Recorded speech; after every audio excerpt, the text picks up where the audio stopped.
มัวแขนมั่งมัวนึกว่ายังได้คุ้มอันธพาลเกลื่อนเสาะหาเอามาปลอบขวัญยังตายเกลื่อนกันชีวันดับพลันอยู่หลุมธรรมะต่างหากดึงจากนรกตกทุมเป็นเครื่องคอยคุ้มเพราะเป็นพระองค์จริงกรรมดีดีกว่าวัตถุมงคลทำดีในตนผู้คนไหนอยากจะยิ่ง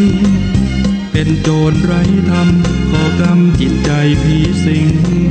ไม่โดนปืนยิงก็ยิ่งเหมือนตายเกินตายกรรมดีดีกว่านำพาเนื้อกรรมหลุดพ้นมันดูแลตนให้ตนเกิดผลผ่องใส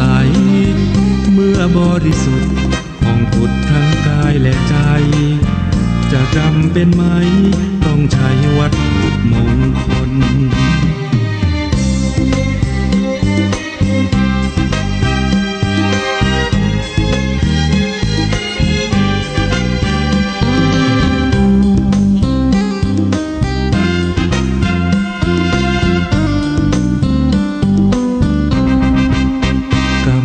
ดีกว่ามงคลสืบสานกุศล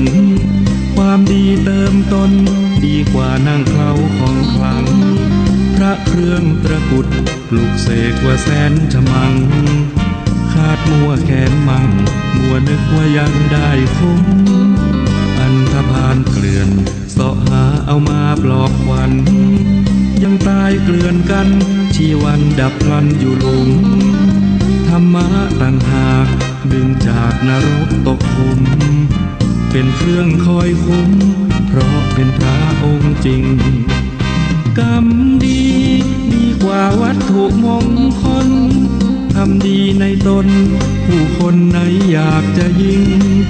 เป็นโจรไร้ธรรมก่อกรรมจิตใจผีสิงไม่โดนปืนยิงก็ยิ่งเหมือนตายเกินตายกรรมดีดีกว่านำพาเนื้อกรรมหลุดพ้นมันดูแลตนให้ตนเกิดผลผ่องใสเมื่อบริสุทธิ์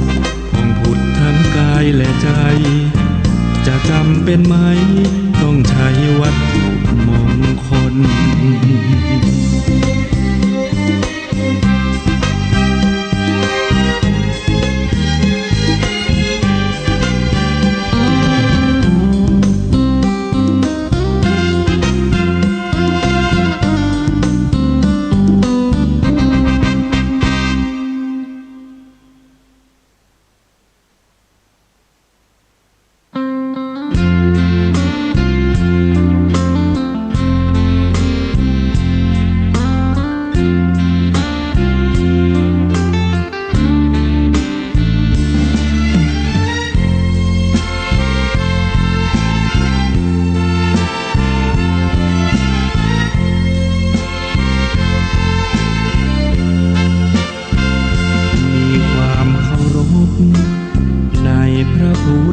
เจ้ามีความเคารพนอบน้อมในพระธรรมมีความเคารพพระอริยสงฆ์น้อมนำมั่นคงเลิศล้ำพระพระนิพพานเป็นอารมณ์สิ่งที่ทำนั้นไม่หวังผลคืนกลับชื่อเสียงไม่รับไม่หวังทรัพย์เชยชมไม่ลัดทางเลี้ยวทำดีอย่างที่เหมาะสมรู้สึกอารมณ์เพียงเพื่อพระนิพพานลักษณะของพระโสดาบันรู้ไว้แบ่งปันประดับความรู้ทุกท่านบุญบารมีชาติใหม่พระโสดาบันคอยคำขีดคันไม่มีตกต่ำลงมาเกิดเป็นมนุษย์ก็ได้บุญมาเกิดเป็นพรหมประเสริฐและเป็นเทวดาอย่างละ7 ชาติ บถ้วนแล้วตามนั้นนาแล้วก็ต่อมาถึงอรหัตตผล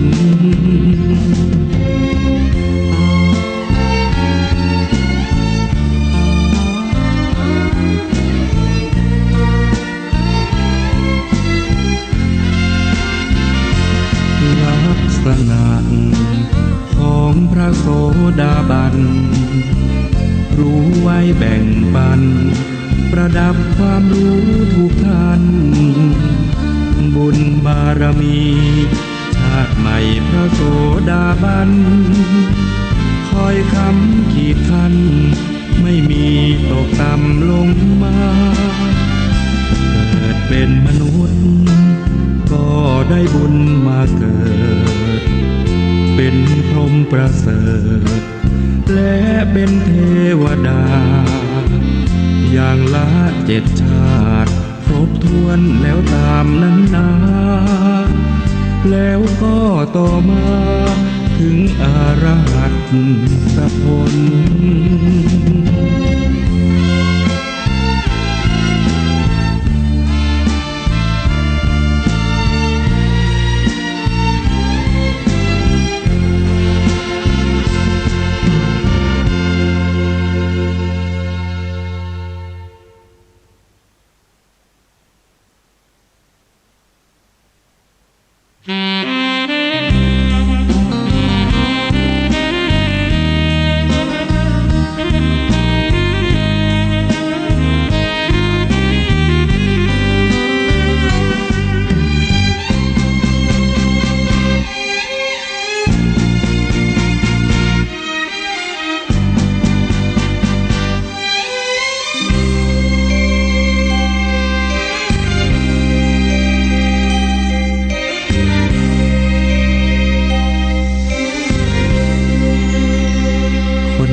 กว่านี้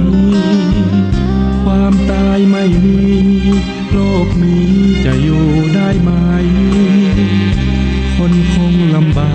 กไม่รู้จะอยู่อย่างไรคงมีคนร้ายมากมายท่วมล้นแผ่นดินรู้ตัวต้องตายก็ยังไม่ไหวชั่วช้าเกลียดชังโกรธาเห็นค่าดังคนใจหิน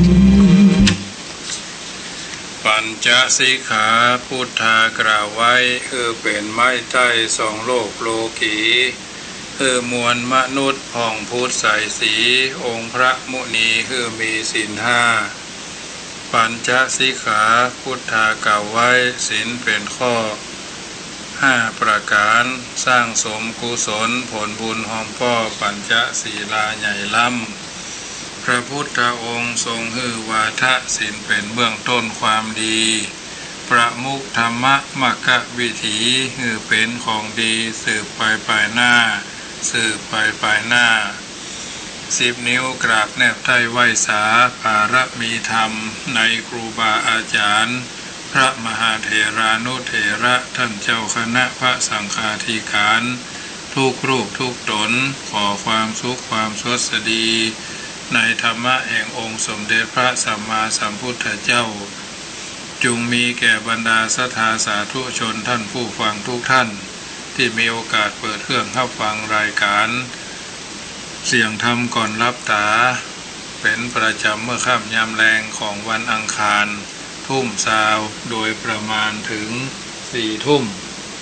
รายการนี้นำเสนอเพื่อญาติโยมสาธุชนได้ยินได้ฟังเป็นประจำโดยอัตมภาพพระมหาประสิทธมาภินันโทบรรยายธรรมะทางวิทยุเพื่อการศึกษาพระพุทธศาสนาและวัฒนธรรม FM ความถี่ 104.50 เมกะเฮิรตซ์วัดป่าหินตำบลสุเทพอำเภอเมืองจังหวัดเชียงใหม่เมตตาในท่านพระครูสมุวิสุวัฒน์วรกิจโจท่านเจ้าอาวาสท่านผู้อำนวยการญาติโยมสาธุชนท่านผู้ฟังทั้งหลายวันนี้เราท่านทั้งหลายได้ปฏิบัติบำเพ็ญคุณงามความดี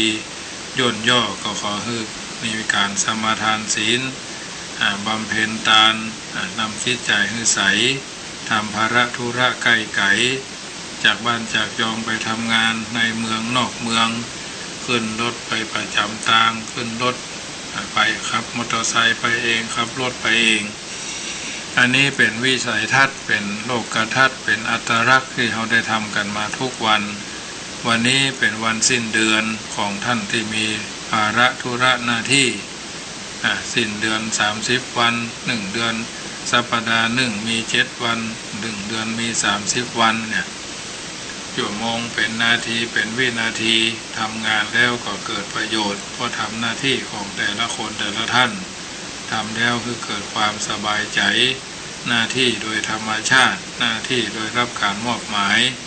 หน้าที่โดยธรรมชาติก็คือหน้าที่ความเป็นพ่อชายเป็นแม่หญิงเนาะเป็นพ่อเป็นแม่เป็นครูบาอาจารย์เป็นผู้เป็นเจ้านายเป็นผู้ใหญ่เป็นผู้น้อยบางท่านก็เกิดเป็นชาติตระกูลสูงศักดิ์อายุนักเกิดเมินชาติวุฒิเกิดโดยพระชาติในหลวงพระเจ้าอยู่หัวคุณวุฒิมีการศึกษาอันนี้เราท่านทั้งหลายทราบเคารพกันดีเมื่อค่ำยามแรงของวันอังคารที่เขาได้ประพฤติปฏิบัติกันมาเบื้องแรกก็พากันบูชาไฟไหว้พระสวดสรรเสริญคุณพระพุทธเจ้าพระธรรมและก็พระสงฆ์แล้วก็จะได้ฟังน้ำฟังธรรมฟังน้ำฟังธรรมอาตมาภาพก็จะได้เทศนาธรรมเรื่องหมู่หินผูกที่2ก็มีเจ้าภาพเจ้าศรัทธาที่เพิ่นแสดงความปรารภว่าจะได้เป็นเจ้าภาพทุกคืนวันอังคารอาตมาภาพได้ประชาสัมพันธ์ไปว่าเอาท่านทั้งหลายได้ฟังน้ำฟังธรรมบูชาน้ำธรรมคำสอนขององค์สมเด็จพระสัมมาสัมพุทธเจ้าจากรายการที่ธรรมาภาพดำเนินงานดำเนินการนี้ดำเนินรายการนี้จะได้รวบรวมบูชาไฟบูชาพระธรรมเทศนาประจำวัดรวบรวมจำนวน17วันพระละ2ผูกที่วัดจังคำส่วนปีหนึ่งก็มีเจตนาว่าครบรอบวาระอายุวัฒนมงคลก็จะได้รวบรวมปัจจัยไปบำรุงค่าน้ำค่าไฟของสถานีของวัดฝ่ายหินอยู่ในวันที่31สิงหาธรรมาภาพก็จะได้ทำบุญอายุวัฒนมงคลอันนี้เป็นความปรารถนาเอาไว้ของวัดดอยสุเทพขึ้น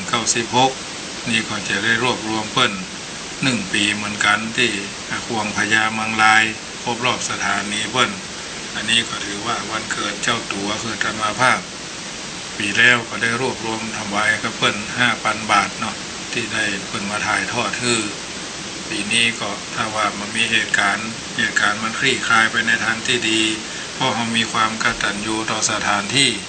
สถานีแม้มาได้เป็นของเราโดยตรงโยมพ่อโยมแม่โยมพี่โยมป้าโยมอาวโยมอาทั้งหลายก็ต้องมีความลึกว่าเขามีสถานีวัดฝ่ายหินเขาก็บอกได้ฟังกันเขาบ่ได้ยินกันเนาะขึ้นอาตมาภาพก็ดีใจว่าแม้กระทั่งเคยอยู่ขึ้นนั้นขึ้นของขึ้นสีขาวเนาะเดี๋ยวนี้วันนี้ก็จะเป็นวันสุดท้ายในการที่ถึงขึ้นสีขาวเพราะเพิ่นตัดอาตมาภาพออกจากขึ้นสีขาวโดยปริยายนะก็ถือว่าวันนี้เป็นวันที่ไม่ต้องถึงการแถมเพราะว่าญาติโยมต้องเข้าใจว่าเส้นทางของขึ้นสีขาวเพิ่นก็ไปตามเป้าหมายนโยบายของเพิ่นอาตมาภาพก็มาตามขึ้นพุทธธรรมนำสุขมาตามนโยบายต่างคนต่างปฏิบัติหน้าที่ของแต่ละท่านหน้าที่ของเจ้าอาวาสทุกวัดหน้าที่ของพระสงฆ์ที่มีความรับผิดชอบโดยเฉพาะหน้าที่ของพระนักเผยแผ่ทุกรูปทุกตนต้องมีจุดยืนเป็นของตนจุดยืนว่าจะต้องทำดีจะต้องทำให้ได้จะต้องทำให้สำเร็จจะต้องทำด้วยความบริสุทธิ์ใจต่อภาระหน้าที่แต่แม้ไม่ได้รับแต่งตั้งจากเจ้าคณะพระสังฆาธิการชั้นผู้ใหญ่บอกว่าตำแหน่งใดๆโดยเฉพาะกองการเผยแผ่แต่เจ้าอาวาสโดยพฤตินัยแล้วมีงานศึกษางานเผยแผ่งานปกครองงานเผยแผ่งานศึกษางานสาธารณะสงเคราะห์ประชาชนงานบูรณะปฏิสังขรณ์นะ อันนี้งานของเจ้าอาวาสได้รับแต่งตั้งเมื่อใดต้องเป็นผู้มีหน้าที่เมื่อนั้นเผยแผ่ก็อยู่ในตัวเจ้าอาวาสปกครองก็มีในตัวเจ้าอาวาสแต่สำหรับอาตมาภาพนี่ถือว่าทำมาแล้วสบายใจงานบวชภาคฤดูร้อนก็ทำมา15 ปีแล้วงานถวายเทียนพรรษาก็ทำมา15 ปีแล้วงานบวชภาคฤดูร้อนงานเผยแผ่ธรรมก็ทำมาตั้งแต่2547แล้วนะแต่ก่อนนี่ขึ้นหลายสถานีราชดำริสัมพันธ์3จังหวัดละปูนทัพภาค3ละปูนของตำรวจเนาะราชดำริสัมพันธ์จังหวัดละปูนนั่นนะอันนั้นก็ตำรวจไปซื้อออกเดือนละ2,000นะ7 สถานี14สมัยนั้นนะ10 ปีย้อนไปแล้ว5 ปีหลังนี่เพิ่นมาได้จ่ายสตังค์แต่ก็บำรุงเพิ่นนะขึ้นสีขาวก็เคยทำเดือนละ300ว่าบางระยะหลังๆก็เลยมาได้ออกตามนั้นก็เลยลดหลั่นไปตามนั้นแต่ก็ทำทุกครั้งทำวัดปักตังเจริญวัดม่อนห้วยแก้ววัดม่อนฤาษีทุกที่เคยไปวัดหนองเหียงเพิ่นมีทำที่ไหนไปหมดวัดพระธาตุดอยน้อยนี่ทำโดยแบบว่าสบายใจมีความกตัญญูต่อบุญแทนคุณสถานที่ทั้งหลายไปทางเวียงป่าเป้าก็ไปวัดม่อนจอมพอนี่วัดแม่หางนี่วัดหลายวัดที่เพิ่นทอดพระป่าวัดศรีสุทาวาสนี่ทำแล้วสบายใจวัดม่อนพระเจ้าหลายนี่ก็ทำมาถึงแม้มันบ่นักแต่ว่านึ่งศรัทธาของเฮานะบางทีบางครั้งญาติโยมเปิดฝากไปก็ไปไล่จอมวัดป่างิ้วก็ไปทำเพิ่นก็ไปหล่อเตียนกันท่านไปดำหัวก็ทำทุกเตื้อนำศรัทธาญาติโยมไปแต่ละครั้งแต่ละเตื้อนี่ทำแล้วสบายใจนะแม้คนมนุษย์เดินดินมหันแต่เทวพุทธเทวดาตนจำบุญตนจำบาปตนจำน้ำหยาดเมียดหมายตาลหันหูนะโยมพ่อโยมแม่ทั้งหลายก็ขอคือภูมิใจว่าธรรมาภาพโดยความบริสุทธิ์ใจที่จะกระทำบำเพ็ญสิ่งเหล่านี้เพราะเราไม่ได้อยู่วันเดียวเราอยู่ไปทางนาไปแห่งเมินนะทุเจ้าพระเนรแม่เป็นพระเจ้าพระเนรแล้วพระเจ้าว่ากินของเก่ากินบุญเก่าต้องทำให้ได้นะเต้าที่จะทำได้เนาะมีความกตัญญูต่อวัดอยู่วัดของวัดได้อาศัยอยู่หน่วยงานของราชการรัฐวิสาหกิจเอกชนก็ต้องมีความกตัญญูต่อสถานที่นั้นๆนะอยู่พื้นเก้าไม้ก็มีความกตัญญูต่อเก้าไม้ใจน้ำก็มีความกตัญญูต่อน้ำใจไฟก็มีความกตัญญูต่อไฟเปิดเขาว่ามีจิตใต้สำนึกนะถ้ามีจิตใต้สำนึกนี่เขาเป็นคนที่ใช้ไม่ได้นะใช้ไม่ได้เพราะฉะนั้นญาติโยมสาธุชนท่านผู้ฟังท่านยังมาธรรมาภาพเนี่ยอยู่วัดจังค่ำนี้มาร่วมจะ20 ปีแล้วนะได้ทำหน้าที่ก็ด้วยความสบายใจนะไม่ต้องห่วงข้องอะไรใดๆทั้งสิ้นนะบ่แข่งกับไผนะทำวันนี้ให้ดีนะทำตามคือมันเป็นตำนานเป็นเจ้าอาวาสเป็นประธานหน่วยอบรมประชาชนประจำตำบลบ่อกอกก็เน้นเรื่องการเผยแพร่เป็นหลักนะเผยแพร่เพราะว่าเขาบอกเก่งอย่างอื่นเขาก็คนเฮานี่มีมือ5 นิ้วแต่ละนิ้วมันใจมันบ่ใจพร้อมกันได้หมดนะนิ้วโค้ก็ใช้ไปอย่างนิ้วจี้ก็ใช้ไปอย่างนิ้วกลางก็ไปอย่างนิ้วนางนิ้วก้อยก็ใช้ไปมันเหมือนกันนะใช้ไปตามลำดับของมันเขาเป็นว่าอันห้องน้ำไปทางใดเอานิ้วโค้ไปจี้มันก็ไปใช่เอานิ้วกลางไปจี้มันก็ไปใช่คือมันผิดหน้าที่ไปนะเอาแหวนไปใส่นิ้วโค้เนี่ยไม่ว่าคนมาเต็มร้อยเนาะผีบ้าก็ไปใช่ใช่ว่าคนถ้าจะมาเต็มร้อยบางคนโหแต่งตัวอย่างอีเก้เพราะอะไรไว้ผมเป็นร่อนเนี่ยเจาะหูดังว่านะบางทีบางครั้งอันนั้นมันก็เป็นแนวเรื่องอัตลักษณ์เนาะของไปของมันเพราะฉะนั้นทุกสิ่งทุกอย่างเจ้าอาวาสทุกวัดพ่อหลวงบ้านทุกบ้านกำนันทุกบ้านเนี่ยมันก็ย่อมมีจุดขายทำมันยังก็แล้วแต่คนอื่นสืบต่อได้นะเป็นหัวหน้านะอย่างพ่อหลวงบ้านก็ดีเจ้าอาวาสก็ดีเจ้าอาวาสรูปปัจจุบันยังมีชีวิตอยู่เจ้าอาวาสรูปต่อไปก็ต้องมาสืบยาวสาวกว้างกันไปนะที่อยู่กันไม่ได้เพราะอย่างพ่อข้ามกันหรอกข้ามแข่งก็เป็นม้าข้ามขาก็เป็นแมวนะ ข้ามเอวก็เป็นวอกข้ามหัวข้ามเก้าก็เป็นผีเป็นสางไปอย่างนะอย่างโรงเรียนก็ดีวิทยาลัยก็ดีมหาวิทยาลัยก็ดีเพื่อนท่านผู้อำนวยการก็ดีท่านผู้อำนวยการครูใหญ่อาจารย์ใหญ่ผอ.เปิ้นย้ายเนาะอธิการบดีอย่าเปิ้นย้ายไปที่อื่นรองก็อาจจะขึ้นมาหรือคนอื่นเปิ้นอาจจะย้ายมาเนี่ยผู้ว่าราชการจังหวัดก็เหมือนกันนายอำเภอก็เหมือนกันนะปลัดเทศบาลปลัดปลัดอำเภอน่ะเปิ้นอาจจะย้ายกันไปคนอื่นก็สืบยาวเปิ้นว่าส่งมอบงานอย่าเช่นเดียวกันเจ้าอาวาสบางตัวโอ้ยยุ่งนะเพราะฉะนั้นแล้วก็เจ้าพระสงฆ์องค์เนนก็เหมือนกันอยู่ปัจจุบันไม่ใช่ว่าอยู่แล้วเกิดตะคืนนี่ก็อู้กับครูบาอาจารย์กรุงเทพจัดเหมือนกันนะตะคืนนี่นะอู้เป็นหลายเรื่องหลายราวเกี่ยวกับการทำงานว่าเป็นเจ้าอี้ก็ถือว่าเป็นนิทัศนะอุทาหรณ์เพราะฉะนั้นญาติโยมสาธุชนการธรรมะเป็นส่วนหนึ่งไม่ใช่ว่าธรรมะอย่างเดียวเรามีหลายเรื่องหลายหลักรสหลายสไตล์ถือว่ารวมมิตรนะสำหรับรายการธรรมภาพเขาจะไปเตะกระทำอย่างเดียวเขาจะไปบรรยายกระทำเขากินข้าวเขายังกินของแห้งก็มีของทอดก็มีของคั่วก็มีของมกก็มีของปิ้งก็มีของย่างของต้มก็มีเขายังกินหลายอย่างอันนี้ก่อนถึงเสนอเพื่อพิจารณาขนมปังก็ไม่จัดหลายอย่าง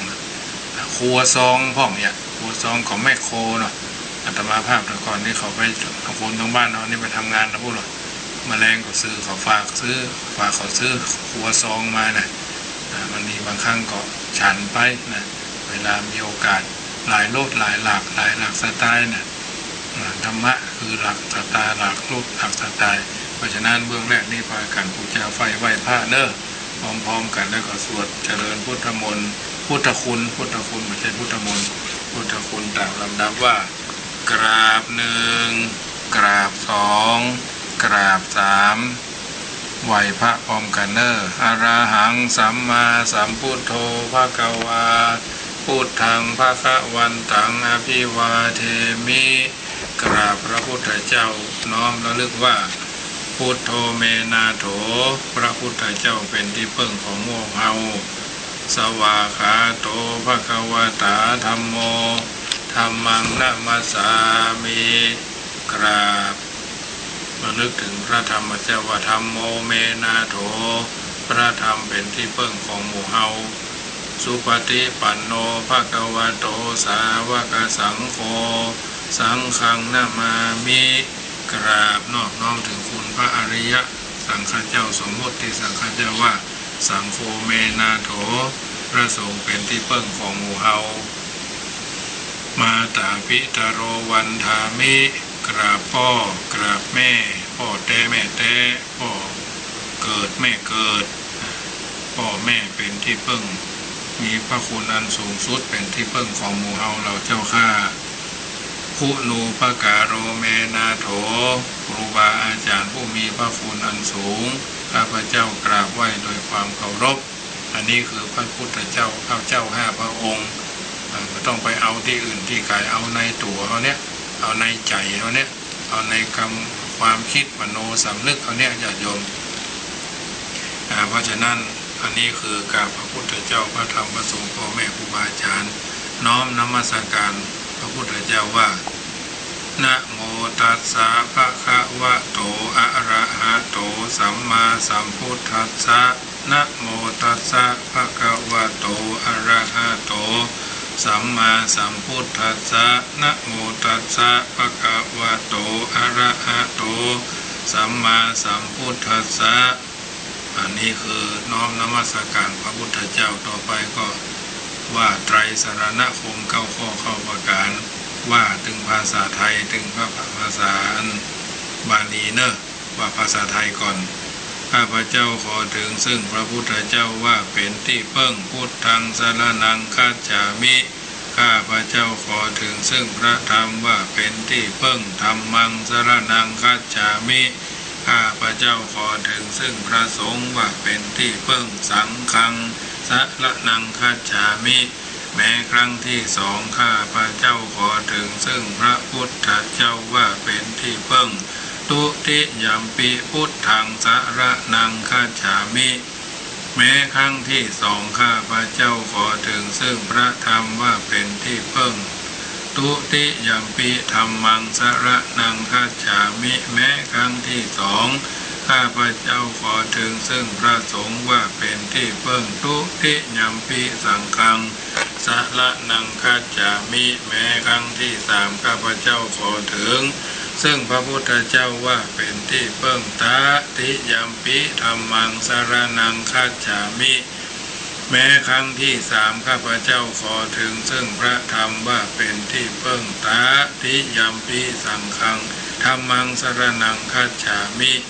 แม้ครั้งที่สามข้าพเจ้าขอถึงซึ่งพระสงฆ์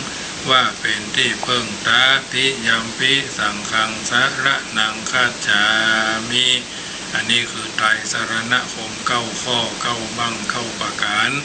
ต่อไปก็สิกขาบท5ประการสมทานศีล5นั่นแหละ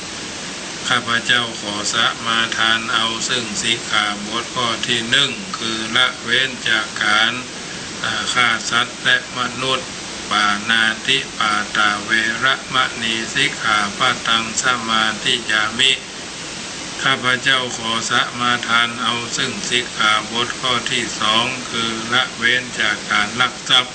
ถือเอาสิ่งของที่เจ้าของบ่ได้อนุญาตอะทินนาตานาเวระมะนีสิกขาปะตังสมาธิยามิ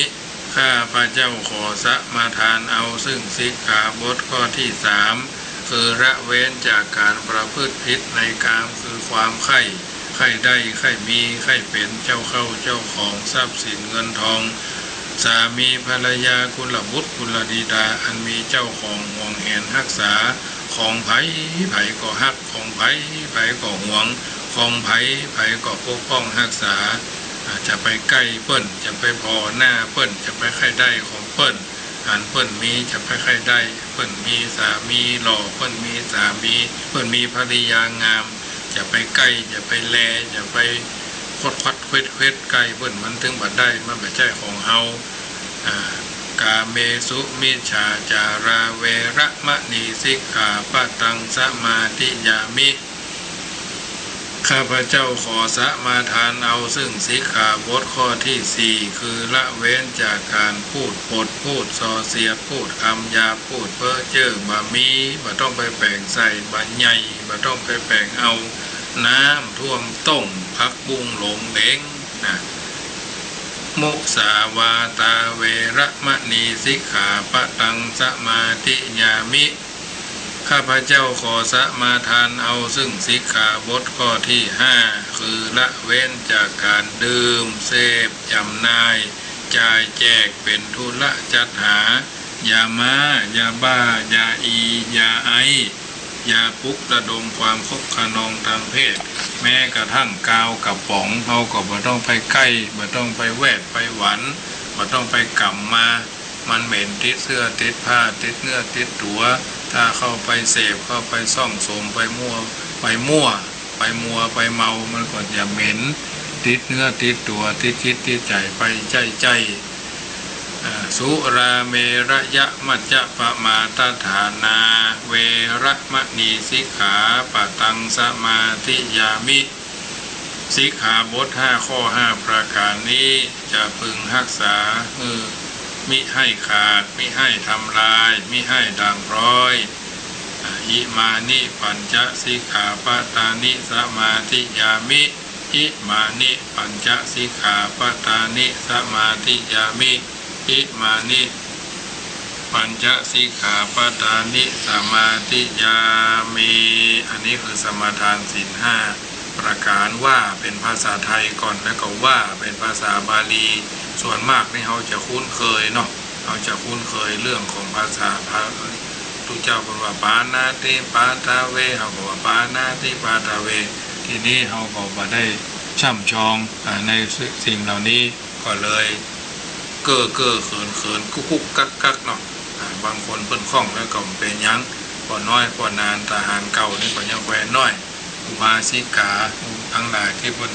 มันกินมันต้านมันสังวาสส่วนที่ย้ายก็เป็นปัญหาเนาะต่อไปก็บทสวดระลึกถึงคุณพระพุทธเจ้าว่า อิติปิโสภะคะวะอะระหังสัมมาสัมพุทโธวิชชาจารณะสัมปันโนสุขโตโลกวิทูอนุตตโรปุริสธรรมสารถิสัทธาเทวมนุสสานังพุทโธภควาตินี่น้อมมอบกราบลงว่าด้วยกายก็ดีด้วยวาจาก็ดีด้วยใจก็ดีกรรมหน้าที่เตียนอันใดที่ข้าพเจ้ากระทำแล้วในพระพุทธเจ้า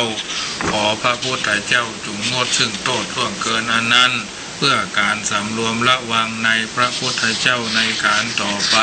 เตออันนี้พระพุทธเจ้าต่อไประลึกถึงพระธรรมเจ้าว่าสวาขาโตภะคะวะตาธัมโมสันทิฏฐิโกอาการิโกเอหิปัสสิโกโอปะนะยิโกปัจจตังเวทิทัพโพวินโยหิติมอบกราบลงว่าด้วยกายก็ดีด้วยวาจาก็ดีด้วยใจก็ดีกรรมหน้าที่เถียนอันใดที่ข้าพเจ้ากระทำแล้วในพระธรรมขอพระธรรมจงงดซึ่งโทษล่วงเกินอันนั้นเพื่อการสำรวมระวังในพระธรรมในการต่อไปก็ระลึกถึงพระสังฆคุณว่าสุปฏิปันโนภะคะวะโตสาวกสังโฆอุจุปฏิปันโนภะคะวะโตสาวกสังโฆยายาปฏิปันโนภะคะวะโตสาวกสังโฆสามิจิปฏิปันโนภะคะวะโตสาวกสังโฆญาติทังจัตตาริปุริสยุคานิอัฏฐปุริสปุคลาเอสะภะคะวะโตสาวกสังโฆอะหุนายโยปะหุนายโยตะคินายโยอัญชลิกะระนิโยอนุตตรังปุญญเขตังโลคัสสาติมอบกราบลงระลึกถึงคุณพระอริยสังฆเจ้าว่าด้วยกายก็ดีด้วยวาจาก็ดีด้วยใจก็ดีกรรมหน้าที่เถียนอันใดที่ข้าพเจ้ากระทำแล้วในพระสงฆ์ขอพระสงฆ์จงงดซึ่งโทษล่วงเกินอันนั้น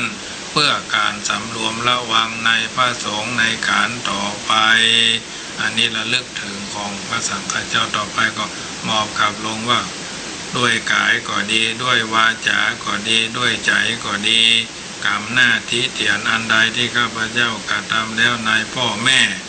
ขอพ่อแม่จงงดซึ่งโทษล่วงเกินอันนั้นเพื่อการสำรวมระวังในพ่อแม่ในการต่อไปด้วยกายก็ดีด้วยวาจาก็ดีด้วยใจก็ดีกรรมหน้าที่เถียนอันใดที่ข้าพเจ้ากระทำแล้วในครูบาอาจารย์ขอครูบาอาจารย์จงงดซึ่งโทษล่วงเกินอันนั้นเพื่อการสำรวมในครูบาอาจารย์ในการต่อไปญาติโยมสาธุชนอันนี้เป็นการสังวาสสวดยายพุทธคุณธรรมคุณสังฆคุณตามแบบเบาประเพณีที่บัณฑิตนักปราชญ์ผู้รู้ได้กระทำบำเพ็ญกันเป็นประจำเราก็จะได้อาบน้ำฟังธรรมนึกถึงคุณพระพุทธเจ้า56ธรรมเจ้า38สังฆเจ้า14คุณพ่อ21คุณแม่12คุณทานคุณศีลคุณภาวนาเป็นลำดับไปใจเนอะตั้งอกตั้งใจฟังพระธรรมเทศนาเรื่องโมหินผูกที่2เนอะญาติโยมตั้งใจฟังณโอกาสกาลบัดนี้อันนี้เป็นแถมสำนองเนอะ นะโมตัสสะภะคะวะโตอะระหะโตสัมมาสัมพุทธัสสะสัทธโวดุราโสตุจนะสัพพุริสะทั้งหลายตั้งยิ่งตั้งใจละลำแล้วเดี่ยวเท่ามีอุปาสกอุปาสิกาผู้ฟังรายการเสียงธรรมก่อนรับตาตั้งสถานีวิทยุเพื่อการศึกษาพระพุทธศาสนาและวัฒนธรรม ของวัดฝ่ายหินตำบลสุเทพอำเภอเมืองเชียงใหม่นครพิงแก้วกวางรายการนี้นำเสนอโดยอัตมาภาพ พระมหาประสิทธมาภินันโตเจ้าอารามธิปติอธิการสมปานวัดจังกำเวียงเวรุคามป่าสร้างตีนพระพุทธบาทตากผ้าแห่งนั้นประธานหน่วยอบรมประจำตำบลมะกอกว่าสนันแต่ดีลีจักเจตนาจีดักเล่าถึงปัญญาเจ้าป่าพาลามีตัณหามืดเศร้าเพื่อนมาเป่าถึงหูว่านางบุญจูใจบาปเล่นจูจากราจาก็พิจารณาที่แจ้งเปื้อนเก่าแสงก็ฟังกรรมใจมัวดำโขดกาจักเอานางหนอลาไหลล่องกงกาบ่อฝุ่นนาเตือนหนอไทยดังกล่าวไว้แต่หนหลังกันลุ่งแจงมาแล้วก็หมู่กะมัวพวกแก้วคนหันจับเอานางนงคานหนอไทย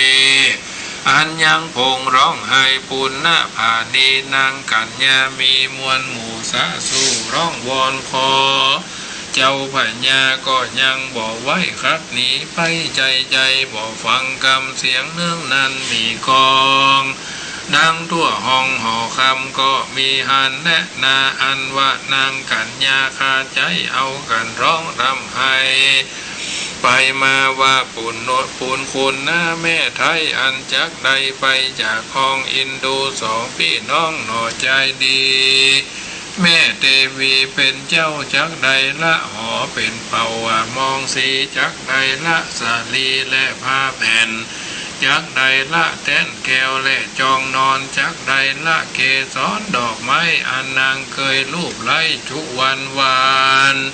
จักใดละพาจันและแพรปูลาดตังนางน้อยนาดหมู่สนมตามอุดมแม่ลูกเต้าพญาเจ้ายักฮือใสไหลจักฮือใสแป้ไหลตามใจใจแม่ลูกเต้าเลี้ยงจักเข้าสู่มอละนาแสนโศกาโศกไม้ เอาเตี้ยมบอดใดหันแม่เทวีจ้าและนาอันว่านางจันตะเทวีงามแง่ร้องให้แผ่ไปมาย่อหัตถาใส่เกราไว้พระเจ้าบัวขวัญว่าข้าแด่พระจอมธรรมเจ้าฟ้าขอจุงพอนา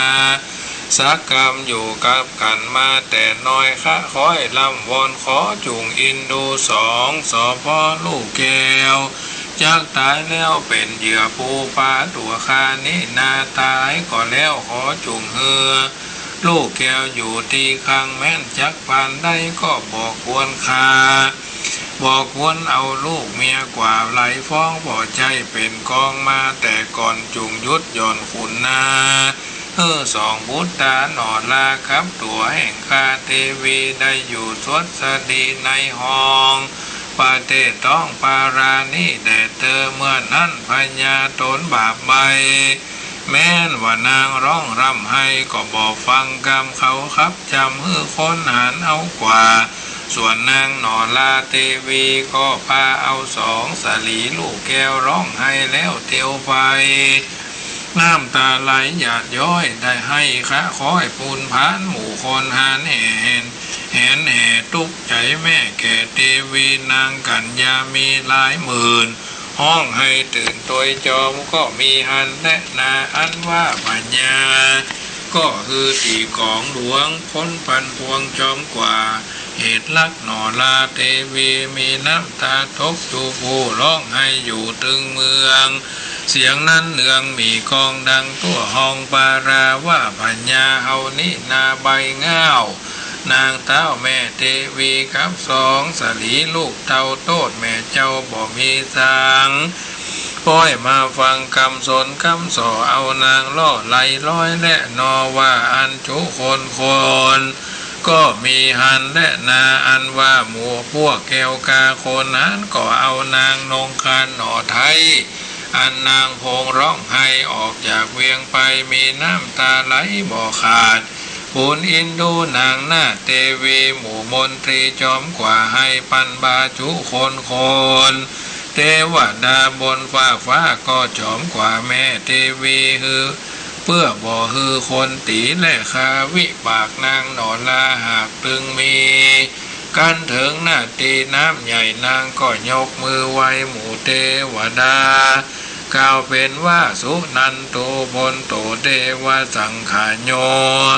ดูลาเทพเท้าเทวดาเฮ้ยมวลหมู่อันอยู่ห้องปลายบนตั้งอินพรหมหลายหลากตั้งคุดนาคนาคาตั้งอสุราต่ำไตตั้งนางนาไทยแม่ธรณีข้าขออัญจุลีนบน้อมไว้ข้าขออย่าฮือข้าใดถึงตายกับทั้งสองใจลูกเต่าอย่าฮือใดเข้าสู่มรณะแด่เธอที่นั่นฝูงคนหันดาบกราก็เอานางหนอนลาเข้าอยู่ในแปรนางหันแควน้ำใหญ่ซ้ำยิ่งว่าให้วอนควางน้ำตานางพอเป็นเลือดตุกเดือดไม่เหลือใจเราสองนองไว้ลูกเต่าตุกแต่เล่าบ่มีไผป้านผู้คนหันก็พอปล่อยแป้ออกไหลลอยฟองน้ำจอยมาตองดังฟ้าห้องคือคางลางเตื้อหันน้ำวนปั่นกวางสมุดกวางสุดสายตาลางเตื้อพระหินพระพาลูกใหญ่ส่วนเจ้าหน่อไทยคัดปิยวงศาหันคงคาน้ำกวางไหลปั้นกว้างบนเวียดวนวินเจ้ายินขัวนักแกจึงกอดแม่กอดคอแม่แล้วก็รับตาว่าลูกขัวนักนาแท้เราขอแม่เจ้าอย่าวางใจเจ้าสมใจเจ้าสมสายให้สั่นน้ำหันน้ำปั่นหนาควางหือนางก็เอามือลูบล้างลูกน้อยแล้วคอยเล่าลงใจว่าสลีน้องไว้เหยเจ้าแม่อย่าร้องให้นักแกเหลือใจเปจักไปทางใดก็บอกหูนางกอดลูกไว้บ่สะบ่วางส่วนเจ้าบนขวางน้องไทยเกิดมาได้เดือนไป7 วันไปตันหูโศกใหม่ได้แต่ร้องให้กินนมก็มีหันและนาอันว่าแปรหลวงไหลกว่าน้ำแตกสว่าเนืองนั้นแปรหลวงหันจักแตกเฟือนวอกแวกไปมานางยอมือขาขาไปยังเต้าไทยอินตาตั้งเทวดามวลมากตั้งคุดนาคนางธรณี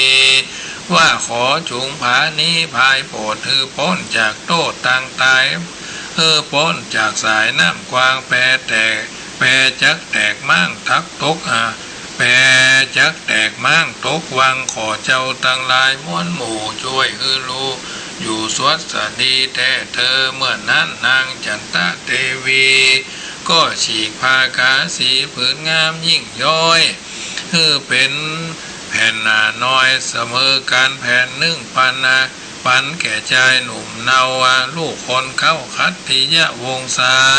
ผืนนึ่งเอามาปันนาปรมาจารีอ่อนน้อยผืนนึ่งเอามัดหอยคนตนว่าเฮา3 คนบ่ตายไปนาเอาผ้าไว้เพ็นพญานนางมองผ่านโศกไม้ร้องไห้อยู่เกียวตัวคนเดียวหิวหอดมือขวากอดลูกอายมือซ้ายกอดพระมาจารีฟองน้ำตีปั่นกวางแพ้แตกมั่งตกวังตั้ง3 คนแม่ลูกมือนางลุดเสียใจ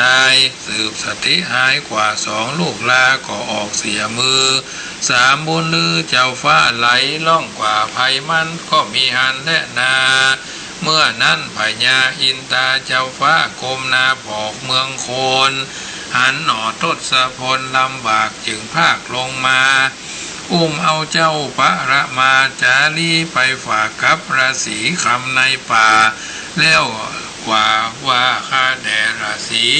ใจคนนี้เป็นคนดีผาเสริฐจักได้เกิดเป็นพระโอษโลกาภากาสีผืนนี่นาขอรักษาเมียดไว้เพื่อฮือใดเป็นสักขีส่วนค้อนทิพเล่มนี้ดีใจคาขอไว้ครับราศีแม่นว่ามีคาศึกมาตอนจุงเอาค้อนนี้กวัดแกว่งจักผ่าแป้ทุกแห่งสัตว์ถลูแม่นประโยชน์โดยป่าปูอยู่ในน้ำจักเคพัมมังกรเอาค้อนนี้นาตีฟาดสัตว์น้ำหากมาหา แม่นประโยชน์โดยสัตว์นานาบนอากาศเอาค้อนฟาดขึ้นเมื่อบนสัตว์อยู่บนหนฟากฟ้านับว่าได้โยชน์หนึ่งก็จักบินมาแม่นประโยชน์โดยสัตว์ตาอยู่ห้องประเทศต้องดงดำเอาค้อนติบคำนี้กว่าฝูงสัตว์ป่าย่อมมาหาแล้วอินตาเป็นเจ้าก็สอนมนต์เป่าฮือฤาษีจากคำนี้สั่งไว้ว่าฮือรักษาหนอเพราะไทยโพธิญาณแล้วก็ปันวางย่างสมปล่อยไว้ฟักหนึ่งคือแก่เจ้าบุญมีกันดิทีตกถอยคือต้มสมปล่อยอาบต้มศพปอสมปล่อยอาบอินทรีจักมีฤทธีดังเก่าฟักนึ่งไว้คือเป็นแก่เจ้าคัตติยะวงศาฟักนึ่งนั่นนาเอาปลูกไว้ในเมืองใหญ่มันทราชบุรีแดดเตอว่าอันแล้วเต้าแก้วอินตาก็เสด็จมาบ่จ้าเอาเจ้าหนอลาคัตติยะวงศาแล้วเนรมิตนาวาคำงามอาศัยว่าต่อตาตังวัฏฐาแผ่นพาพร้อมทวนนาหมู่โพชนาบ่เจ้าสายตาทุกยากเหตุเจ้าหากอยู่ตนเดียวละให้เกี่ยวหาแม่จับกับน้องหากับน้องลาปะระมาจารีอยู่กลางนาทีแม่น้ำหากล่องลำวอนหาว่าพระมารดาเฮ้ยแม่เจ้ากับนางน้องเนาใจเดียวตายตกเปียวน้ำใหญ่หรือว่าไหลล่องตังใดปันโป้นน้ำใสแม่กวางหรือว่าคลองค้างอยู่ดอนทรายหรือว่าแม่คาตายอยู่น้ำเป็นเหยื่อซ้ำผูผาออกมาเตอะมารดาแม่เจ้าออกมาหาลูกเต้าได้ขี่เหือคำของกินล้ำก็มีมากเสื้อผ้าหากก็มีหลายอันทุกคืนวันให้หาแม่อยู่แก่กงห้องกงกาก็มีหันและนาส่วนว่ามารดาแม่เจ้านางหนอเนาเมฆคาราก็ลงมาเอาออกจากภาคน้ำสากรแล้วก็นอนอยู่เหนือหินก้อนใหญ่ในที่ไกลเมืองจำปานครนางวินวอนให้กั้งรีบเรียบฝั่งน้ำคงคาเรียกร้องหาลูกเตาวัสลีเชือกเจ้าแม่สองใจตายแล้วหรือว่ายังอยู่แม่บ่หูที่ทางใดสองใจกับผ้าปั่นภาคนากูนางโอยคางขึ้นล่องเตียวต้องกงฝั่งกงกาซ้อหาสองผู้ตาลูกแก้วซ้อไข่แล้วบ่หันมาโอยน้อพระญาพ่อใจบาปแม่ลูกภาคเสียกันเสียได้สองจอมควันลูกเต่าเกยอยู่เฝ้าจุวันหินผาจันคอนใหญ่ซ้อไข่เสียงบ่หลอตีนางปอใกล้จำล่องร่ำให้ไปมาเจ็ดน้ำตาขึ้นล่องตามฝั่งห้องกงกาก็มีหันและนาตะมาทางพระกาเซนโตสถาอาหะสถานามโยกะเป็นภูโลกจินนามานจะไขนิทานแจงพระจึงแสงเตสนาว่าภิกขเวดูราภิกขุทั้งหลายนิยายนี่จักเล่าถึงนางหนอนเนาเทวีมีโสกาถูกต้องขึ้นล่องน้ำลายตีก็มีหันก็บ่หันลูกเตาสองหนอนเนากุมารยินผ่านใจนักแกให้พัดแผ่ไปมาเจ็ดน้ำตาจะใจกลางป่าไม้หิมปานเมื่อนั่นยังมีเศรษฐีผ่านผัวเมียเท่าแก่แอวตามแต่ดงดานบิดดวงมารดอกไม้ไส้พักใดเอาขายได้ยินเสียงวายร้องรำไห้ในป่าไม้หิมฝั่งกงกาว่าเสียงคนแต่นาแม่เท่าเฮาเนี่ยเข้าไปหามันให้สั่งจาไข่หูแล้วเท่าตั้งกู้ก็เข้าไปหาถามว่าเหตุใดมาร้องรำไห้นางตุกใจไม่สั่นใดจานางยอมือสาใส่เกลาไว้ซึ่งเท่าสองขาว่าคานี่นาเป็นจ้ายาเมียเก่าแห่งพญาเจ้าปาราณสีมีลูกใจดีผาเสด งามล่ำเลิศ2 คนส่วนวานาส่วนนางตามนเมียน้อยหน้าชื่นจ้อยชื่อว่ากาไว้มีใจแหนงลูกคากัวผาเจ้าฟ้าจักคือสู่ลูกแตนครัวเป็นตัวนางกะปันตัวนางกะไว้ใจเศร้ามีลูกเต้าเป็นคนยิ่งหัวลูกคาจริงแป้ภาพจึงอามาตอาธรรมไปกระทำสนสอคาเล่นชู้ต่อคนในนางกะไว้ใส่โตดคาเจ้าพญาก็อาธรรมลวดฟังกำสนกำสอเอา3 หน่อไทยไหลแม่น้ำคงกาข้าก็ให้หาลูกเตาผู้เก้าชื่อว่าคัตติยวงศามีวัยยาคืนใหญ่อายุว่าได้2 ขวบปี 7 เดือนตีตามไข่ผู้น้อยนั่นใส่ชื่อว่าปะรมจารีเกิดมามีข้อใหญ่อายุก้ำห้องได้ว่าเดือนปลาย7 วันว่าอันจักตายหรือว่ายังไปแจงข้านี่ก็ทุกโศกแน่นถนัดใจแต่และนาที่นั่นหัวเมีย2 เท่าก็กล่าวเล่ารมใจว่าดูลาสลีน้องไว้เหยผู้แผ่วอันว่าลูกแก้วหน่อ2 ใจจักตายหรือยังก็บ่หูใดแม่น้ำใหญ่สุดสายตานางจักซ้อหาลูกเต่าจักปะเล่าที่ตั้งใดจุงเอานาบุญใส่เป็นปลายนาแม่ลูกกำพร้าบ่ตายเสียกันเตี้ยงจักหันวันบ่ยาจะและนานางหน่อลาได้หันดีนักตีลีเยียวเปียที่มีอันใหญ่ปูจักเอานางเมือไว้เป็นลูกยิงกูจะและนาว่าอันแล้วก็เอานางแก้วหนีมาสู่คาว่าตูบน้อยคาหักฝอยหันก่อนเอาตองซ้อนพับไข่หนูน้อยไต่ลุยลายฟ้าฝาย้ายลุขาดเสียนสาดเหี้ยเต็มเฮือนตูบใจเชือนลุดเป็นตูบน้อยอยู่จูดินย่าเท่าขวาของกินมาใส่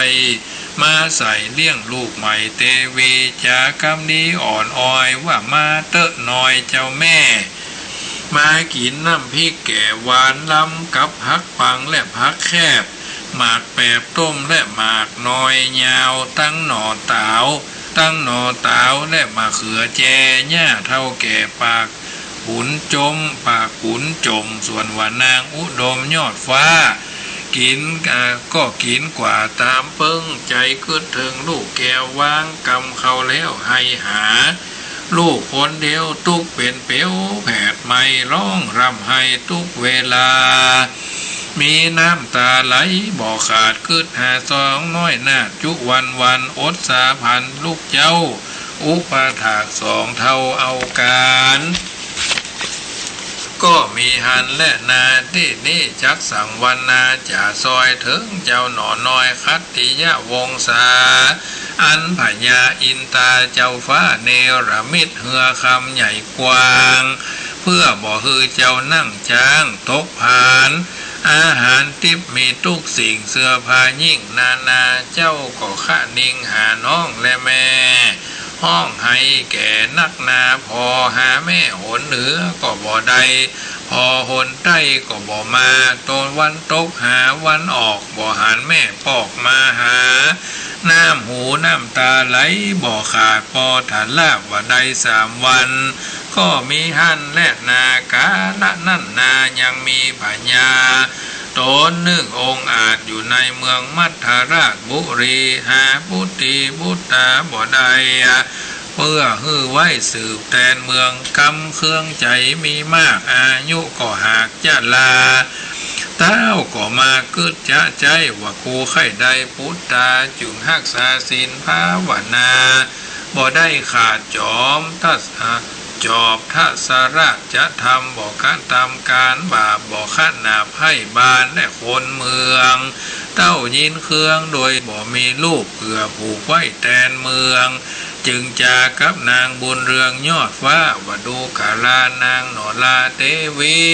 เฮานี่บ่มีลูกสักผู้พี่ก็ขึ้นหูโดยตนคิง เฮาหาลูกชายหญิงก็บ่ได้เพื่อคือไว้สืบปาลาบัดนี่นาเฮาทั้งสองก็แก่เท่าควรขอเอาลูกเต่าซึ่งเต้าอินตาจะและนาว่าอันแล้วก็คือนางแก้วเทวีโต๊ะแต่งดีขันดอกไม้ถูกเทียนนบวาดไว้วอนหาถึงอินตาเจ้าฟ้าว่าผู้ข้าขอลูกแทนเมืองกะตำเนืองจะใจข้าขาบไว้ซึ่งอินตาก็มีหันและนาว่าอันแล้วหินบรรดุกรรมภาระศีลาอาบาทแห่งอันทิพยอาสนาแห่งอินตาทีลาก็แกล้วกล้ากระดางแข็งสำแดงฮือหู้เหตุเต้าจึงเล็งเนตรลงมาก็หันพญามัทราชตนยศใหญ่มักไข่ได้ลูกพุทธาแล้วขุนอินตาเจ้าฟ้าก็ภาคนาลงมาเข้าไปยังพญามัทราชกล่าวถอยว่าเจียนจาว่าดูกะลาพญาตนยศใหญ่พิว่าเต้าไข่ใด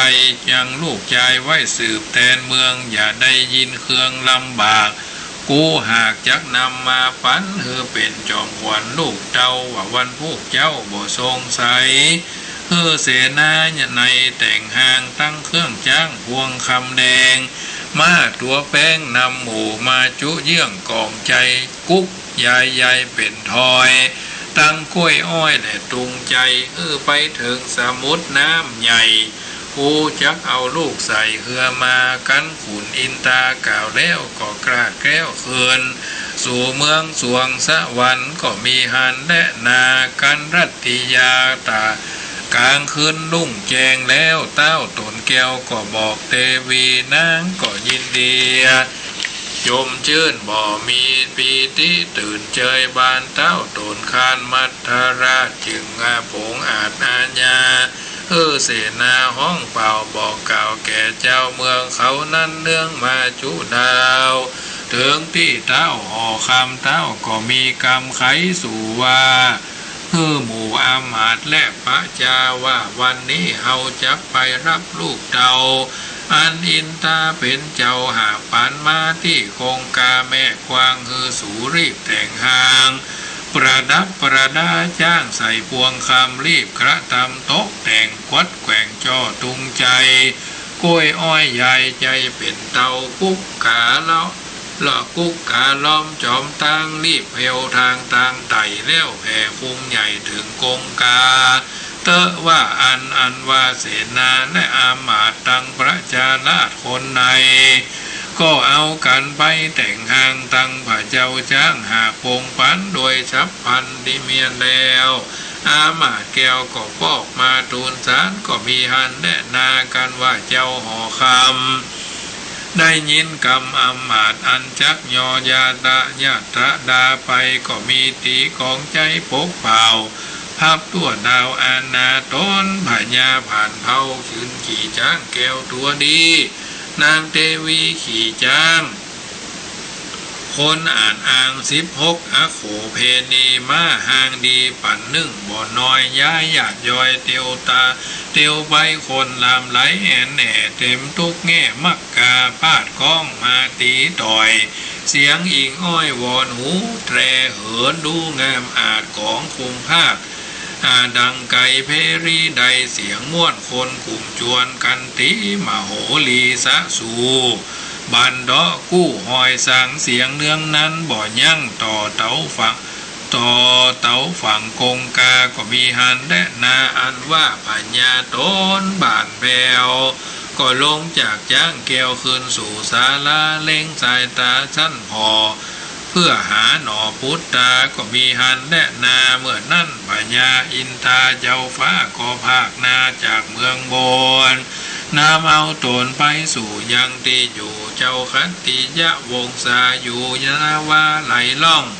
รัศมีสองต่อตากันพญาใดหันเป็นทีก็มีใจขี้เจยบานคู่คนผ่านอยู่เฝ้าผายเข้าตอกดอกไม้ปู่จาสุวรรณาวาไหลล่องคนผ่อซ่องลามการ เขาก็หันกุมารน้อยน้อยงามยิ่งย่อยเรือตากันเหือล่องมาถึงแล้วพระยาตดแก้วก็ฟังเฝ้าลงไปคนลำไหลยื้อพอตั้งนางหน่อแก้วเทวีก็มีใจดีขนาดอันว่าพญามัทธาราชาผู้เป็นผู้เฒ่าก็เอาเจ้าคัตติยวงศาก็มีน้ำตาไหลอาบนาเกิดว่าเป็นพ่อแม่เจ้าเดิมมาแล้วพญาก็นำมาสู่ยังที่อยู่ห้องศาลาคนนำหนาล้อมเฝ้าทรงเสพเจ้าปูจาอันว่านาวาผ่องแผ้วกันเจ้ากุมารออกไปแล้วก็กล้าแกล้วกลับหายคนทั้งหลายอัศจรรย์จุผู้ขนคิงลูกฟู่เอาการงืดจุคนก็มีหันและนาเมื่อนั้นพญาตนเจ้าฟ้าก็ก้อยเป่าเจียนจ้าว่าดูลาลูกฮักพ่อใจเดียวดังหรือเจ้าตาเขียวไหลล่องเจ้าอยู่ห้องเมืองใดจุงจะไขปันแก่พ่อแจงต่อหัวใจแด่เตอว่าที่อันเจ้าคัตติยวงศาจึงไขขีญาแต่เข้าว่าข้าแด่พ่อเจ้าแม่เจ้าข้านี่เล่าเป็นลูกพญาเจ้าปาราณสีแม่ชื่อจันทะเทวีนาถน้อยนางน้อยข้าชื่อพระรมจารีแม่น้อยชื่อว่าอีกาไว้ใจบาปมักคำราบแก่แม่เทวีมันมีคำสนส่อต่อเต้าตนพ่อพญาว่าแม่ข้านี่นาเลนจูกับอามาตย์ผู้ชื่อสุปิยะคนในพ่อพญามีใจโขดกาเอา3 หน่อลาใส่แปรไหลยินตุกใจแม่ข้าตั้งลูกกำผ้า2 ใจร้องวายไหลล่องน้ำถีบตองตีต่ำแปรแตกวังแตกมั่งลวดผ้าคางเสียการไปตายไผ่ตายมันยังบ่ดูได้เมื่อเจ้าหนอไทยเจียนจาคนทั้งหลายน้ำตาจุผู้เพื่อฮักเจ้ากินกัวคันติยวงศามีน้ำตาหม่นไม่ร้องรำให้จุคนนั่นแหละนาลำดับนั่นนาสลีสัพพัญโยตนเลิศแล้วเป็นครูแก้วแก่โลกาจะไขบาลีบทหลังมาแจงพระจึงแสงเทศนาว่าภิกขุทั้งหลายนิยายตัดนี้จักเล่าว่าจาโดยเจ้ามัทธราชราชากันว่าพุทธาก่าวแก่เต้าก็ว่ากรรมนี้มีแต่ดีลีขอตีกองล่องฟ้อนเล่นแอนเต้นครับซอบ่าวสาวพ่อสนุกมากครับฟ้อนหากเนืองนั้นเต้าก็ทูลขวัญลูกเต้าหนอหมู่อามาตย์เก้าและเสนาเอากันมามัดมือเจ้าว่าพระหนอเนาอยู่ตีคามีอายุยืนเตียงเต้าได้120 ขวบว่าซาเป็นแดนแดดเตกว่าอันกันสุริยาค่ำแล้วเต้าตนแก้วราชาก็คนมาเล่นม่วนขับร้องอวนนาพ่องก็มาตีกองพ่องก็ร้องตีกองพ่องก็ร้องตีกองพ่องก็ตีตองการทรัพย์พ่องก็คับนิยายภาษาโลกหายโศกโศกาพ่องก็มาฟ้อนดาบเต้นพระผาพกกระดง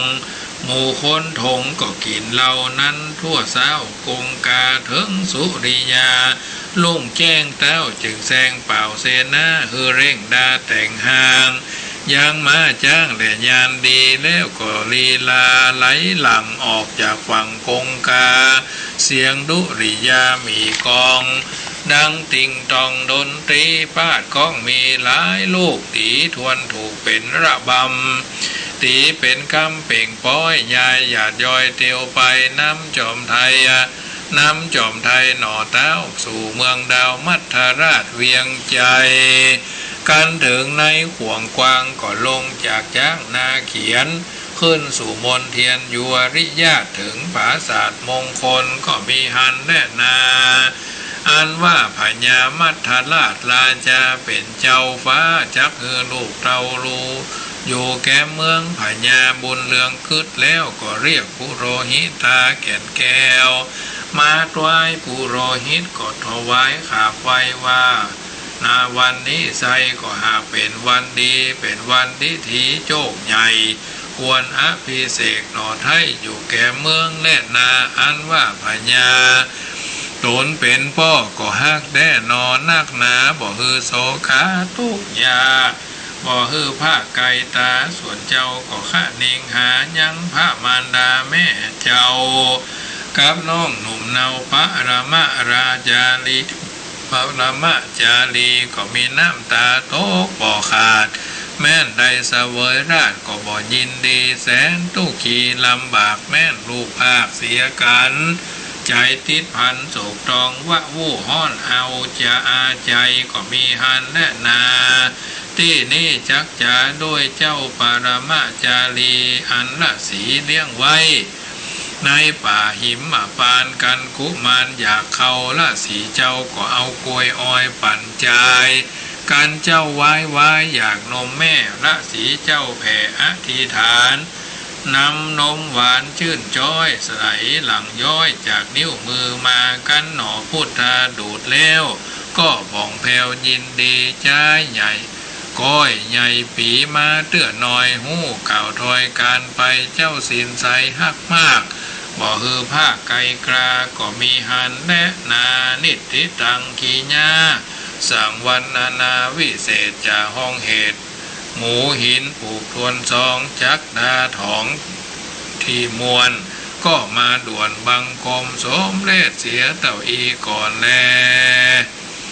เอาละญาติโยมสาธุชนท่านผู้ฟังทั้งหลายน้ำธรรมคำสอนเรื่องหมูหินก็มีแจ้งให้ญาติโยมได้ทราบว่าสองกุมารนั่นเพิ่นเอาไปใส่แปรไหลไปแล้วลูกก็กลัวแม่ลูกถึง3ปากันกลัวมันแตกมั่งไปทางใดที่หนึ่งก็วอนวานการกล่าวองค์การถึงเทวบุตรเทวดาว่าสุนันโตปนโตเทวาสังฆาโยฟังลาหมูเทพเท้าได้หับผู้หับทราบว่าคานี่ตังถามจักขัวพัดภาคจักตกน้ำวังไหลไกไหลเย็นจักได้ถึงแก่กรรมก็ขอเทพบุตรเทวดามาปกปักรักษาศูนย์พญาอินสุรินเจ้าฟ้าก็กลัวลูกสามแม่ลูกจักตายก็พากันเนรละมิตรเอาลูกไปฮื้อฤาษีพ่องเอาฮื้อ3คนไปอยู่ด้วยกันบางทีทั้งนั้นก็เกิดความเป็นสิริมงคลตัวแม่เจ้านั่นก็พุ่นไปอยู่นางเมฆลาก็ช่วยแม่ไปปะเมืองไปปะปู่เฒ่าย่าเฒ่าในป่านิทานทั้งหลายเหล่านี้มันเป็นนิทานไปลำดับลำดาเพราะฉะนั้นคนเปิดห้องว่าคนดีตกน้ำไม่ไหลตกไฟไม่ไหม้นะเป็นอย่างนี้เป็นต้นอันเนี้ยย่นย่อของน้ำธรรมคำสอนในเรื่องหมู่หินญาติโยมก็ตั้งใจฟังเนอะจะได้เข้าใจในน้ำธรรมคำสอนเพราะอาตมาภาพก้อนใกล้ตั้งใจเอามาเทศนาให้ญาติโยมสาธุชนที่อยู่ทางบ้านได้ยินได้ฟังภาคแรกก็ปูจายไฟไหว้พระภาคที่2ก็ฟังน้ำฟังธรรมฟังน้ำฟังธรรมแล้วเป็นจะใดเนาะก็เดี๋ยวเนอะก็จะได้เปิดสายให้ญาติโยมโทรเข้ามาสัก10 นาทีเนาะก็เดี๋ยวก็เนอะพักสัก3 นาทีก่อนธรรมาภาพจะเป็นห้องว่าใส่น้ำยากรรมก่อนเนาะฉันน้ำสัก3 นาทีเนอะสัก2:33 นาทีจะได้เปิดสายหน้าไมค์ให้ญาติโยมสาธุชนเนอะช่วงนี้เว้นวรรคฉันน้ำสัก3 นาทีก่อนเนอะ